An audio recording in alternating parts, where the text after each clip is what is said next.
salaamaaleykum wa rahmatullah ñu leen di nuyu di leen ziar di leen béggee bu baax a baax bokk na ci màndargay nit ku baax nitu yàlla mooy ne dafa am ñoo xam ne dañ lay bëgg ba duñ ci am sago maanaam mbëggeel gi dafay extrême waaye tamit ñi lay bañ dañ lay bañ mbañal gu jéggi dayo maanaam mbañal gi dafay extrême loolu moo dal Ousmane Sonko nit ñi dañ kaa bëgg gu ëpp gu jéggi dayo waaye ñi koy bañ dañ koy bañ goo xam ne day jéggi dayo ba dañ koy yéene sax dee ba à chaque fois lépp lu mu def rek dañuy dem jëli li nga xam ne moom lañ ko mën a diaboliser ci discours am daal di koy teg ci penc mi di ko diaboliser te ci jamono ji dafa am ay nit yu ñuy woowee journaliste alimentaire yu Macky Sall yoo xam ne Macky moo leen doon dundal ñii Amadou Ba doon leen dundal contre Ousmane Sonko parce que Macky Sall masul am courage jàkkaar ak Ousmane Sonko moom dafa doon utiliser ay journalistes pour ñu koy yàqal Ousmane Sonko di dem ci këru diine yi di leen jaxase ak Ousmane Sonko léegi journalistes yooyu noonu tey li leen doon Macky Sall di defal dafa yomboon trop maanaam dañ daan toog Macky jël ci caisse noire bi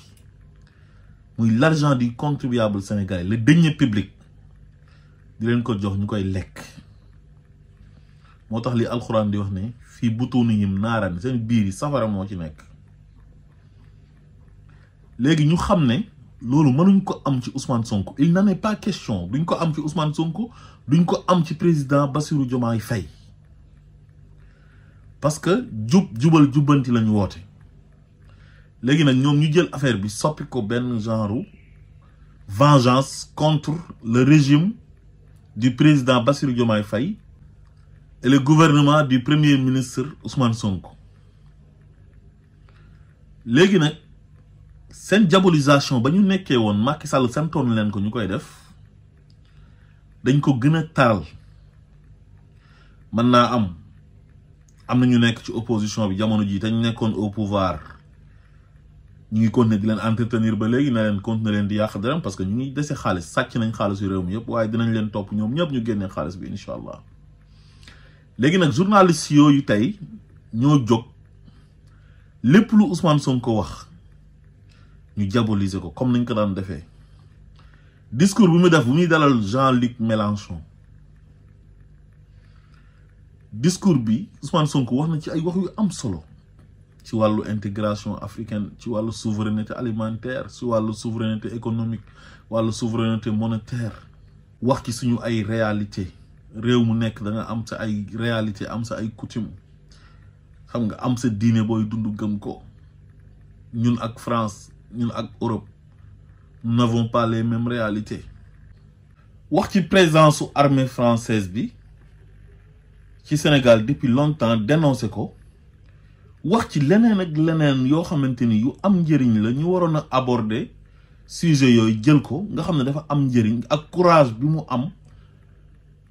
ba défier tubaab yi wax leen dëgg wan leen na leen ñun dañoo war a moom suñu bopp réew ngeen ñuy réew dañoo war a ànd ci respect mutuel ku nekk jox sa morom cër ay nawle lañ ban président ngeen mës a gisagum ci Sénégal mu am courage bii nii jàkkaarloo ak tubaab bi di leen wax dëgg yi nii réalité yi nii waaye yéen daal fu muy waxee ci góor jigéen ngeen dem jël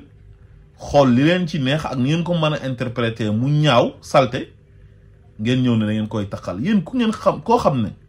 jëm ngeen ko taqal jëm ko salteel jiñ ko terroriste jiñ ko viol jiñ ko rebelle jiñ ko salafiste pour bañ rek sénégalais yi fal ko fexe ba recalé ko mu bañ a nekk candidat mu wax sénégalais yi ne leen recalé nañ ma mais man am naa candidat mooy Bassirou Diomaye Faye falal leen ma ko sénégalais yi falal ko Bassirou Diomaye Faye mu nekk président de la République du Sénégal à sa place mais kooku xanaa ngeen mën a noppalu ci moom jox ko cër te xam na nag kooku du seen morom ku dul juum nag amul nit la comme ñëpp day juum day def erreur mais dañoo bëgg su ngeen di critiquer seen critique yi ngeen teg ko ci objectivité te bañ di critiquer ak haine ak acharnement amul njëriñ ñun ñëpp ay sénégalais lañ te ñoo bokk Sénégal Ousmane Sonko mi ngeen doon xeex di ko saaga di ko xas wax ko wax ju ñaaw ju nekk te terewul fa mu bëggoon a àgg na fa. Pastef accédé non au pouvoir te mënu leen ci dara. Diomaye mooy président de la république moom mooy premier ministre ñoom ñoo yore réew mi di ko doxal ñoo fiy dogal te loolu mënu leen ci dara noppalu leen. léegi nag gis nga bi mu egsee ci waxu ay homosexualité bi te Jean-Luc Mélenchon moom moo assumé loolu ne moom bi mu nekkee assemblée nationale ba ñu dugal projet de loi bi ci temps yi François Hollande moom da si jàpp pour ñu voter mariage pour tous mu assumé ko parce que tubaab la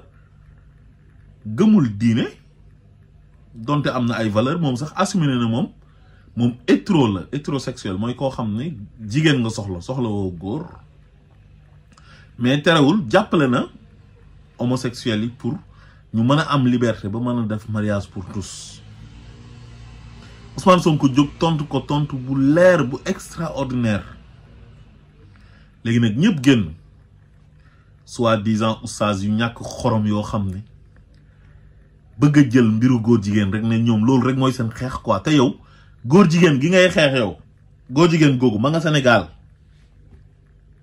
te mënoo ci dara parce que nit ñi fañ koy defee yow doo ko fekkee ñun ànduñ ci góor jigéen ay góor ay jullit lañ donte am na jullit yu ko doon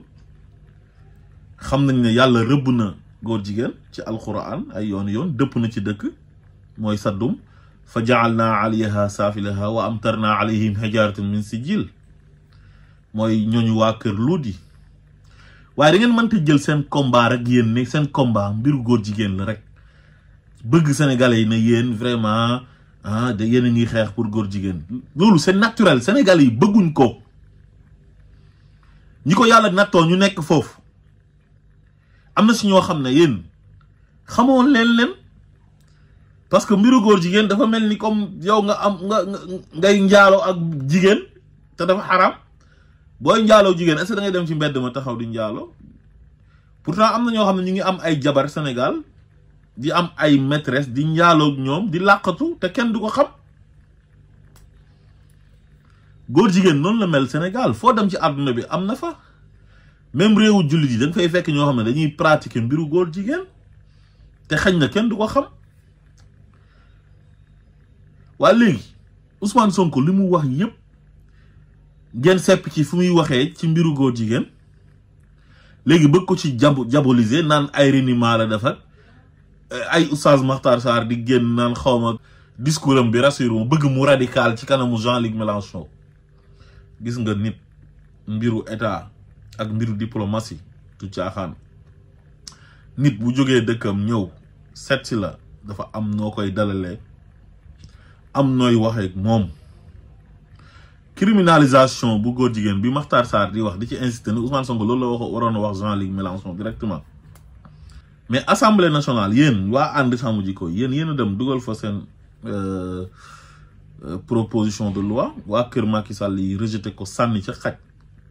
yóbbu commission lañ ko arrêté yóbbuñ ko sax plénière waa léegi est-ce que assemblée boobu dafa soppeeku est-ce que Ousmane Sonko moom day ñëw rek ne waaw nañ criminaliser góor jigéen léegi man criminaliser góor jigéen bu ñu ko doon def man maay premier sénégalais bu ciy njëkk ànd man dama cee d'accord man à 100% mais réew moo dul noonu nekkul na yow da ngay ñëw rek li nga bëgg a def léegi nga def ko te ñoo xam ne ñaari weer lañ def nga ne léegi ñoom ñooy ñëw rek criminaliser góor jigéen xanaa bala ñu ko mën a criminaliser ñoom dañuy am majorité assemblée nationale mais ay nit ñoo xamante ni ñu ngi soog a ñëw dafa guñ weer. assemblée nationale bu rejeté woon seen proposition de loi ba te waa kër Macky Sall yi jiitu ci taxaw di défendre góor jigéen yi ci jamono jooju ñoom ñoo fa nekk ba léegi ngeen bëgg a teg pression ñii nii te am yeneen priorité nit ñaa ngi war a lekkuñ nit ñaa ngi war a naanuñ am ay problème yu sénégalais yi war a lijjanti ngeen bëgg a jël affaire yi góor jigéen def ko priorité te yéen xam ngeen ne sénégalais yëpp a bañ góor jigéen yéen da ngeen a gën a bañ sénégalais yi góor jigéen yéen ñu taxaw fii di soob naan góor jigéen Sonko lu mu ci wax Sonko lu mu wax dafa leer nañ ñi Alaaji Assane Gueye ñu ngi ko gis muy diaboliser ay ñoom Malick Thiandoum ak mooy journaliste yi contre Ousmane Sonko rek seppi nañ daal ci mbiru góor jigéen yi naan Ousmane Sonko lu mu ci wax leerul ak ay c'est-à-dire te lu mu ci wax dafa leer nañ ñi na leen loolu société bii bëgguñ ko tudd fi mas a am yéen seen réalité ak suñu réalité du benn mën ngeen ko accepter comme yéen ni ngeen bañee polygamie ñun ñu nekk ci polygamie te su may ñëw France mën naa ànd ak sama ñaari daam mais lu mu wax lu ko gën a leer mais da ngeen a bëgg mu tëb rek commencé di gëdd Mélenchon di ko wax waxi ñàkk kersa ni dangay masla kalimatun tayyiba ka shajaratun tayyiba góor jigéen ñëpp xam nañ dafa xaraam mais bu leen fi nekk di radical di ku nekk di wane ne man maa gën a bañ góor jigéen Sénégalais yi bëgg góor jigéen bëri wuñ majorité bi yëpp dañoo bañ góor jigéen mais yéen rëy làmmeñ ngeen def nekk ci télé yeeg rajo yi naan ay góor jigéen nangam góor jigéen nii te boo demee am ngeen ay xarit yoo xam ne sax ay góor jigéen lañ ñu ngi nekk di def yëfu góor jigéen te xamu leen ko yéen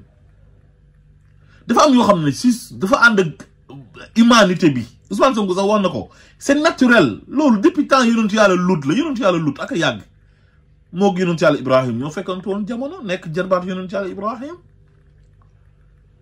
loolu yàgg na xoolal diggante yonentu yàlla Ibrahim ak ñoom yonentu yàlla Moussa yeeg ba ci yonentu yàlla Isa ba ci Mohammed bi indi diine l'islam nu mu soree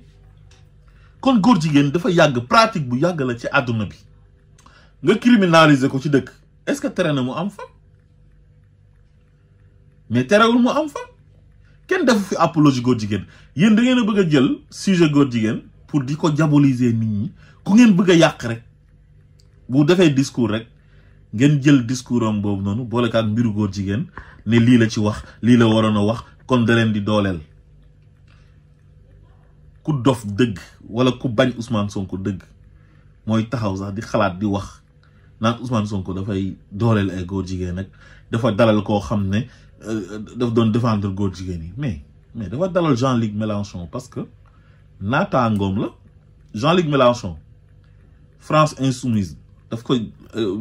mouvement la wala parti nekk opposant jël 3e ci élection présidentielle yi ñu génn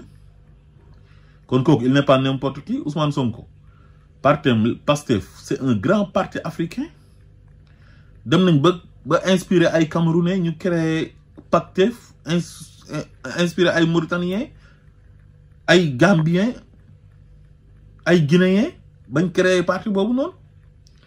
kooku nag bi Ousmane Sonko nekkee ci jafe-jafe yi moom Jean-Luc Mélenchon moo ko doon jàppale di ko taxaw di ñëw ci manifestation yi waa Pastef doon def Paris République ak yeneen place yi di dénoncer acharnement bi doon Macky Sall di teg ci kaw Ousmane Sonko di dénoncer injustice ak persécution bi Ousmane Sonko doon dund à travers ses posts sur Twitter sur Facebook ci plateforme yëpp bu toogee ci télévision française yi di kaas di jàppale Ousmane Sonko ba Ousmane Sonko génn ci jafe-jafe yi ba ñëw waa Pastef jël nguur gi mais kooku bu ñëwee tey da nga koy dalal masla ak moom yonent bi sax dafa dëkkoon ak ay juif di masla ak ñoom seen affaire radicale yi ngeen nekk ngeen war a bàyyi gënu leen fee nekk kenn jullit gënu leen fee gëm kenn diina l'islam may leen sénégalais yi jàmm te ngeen may nit ñi jàmm ngeen def ndànk encore une fois ñun ñëpp dañoo bañ góor jigéen kenn bëggu ko voilà salaamaaleykum wa rahmatullah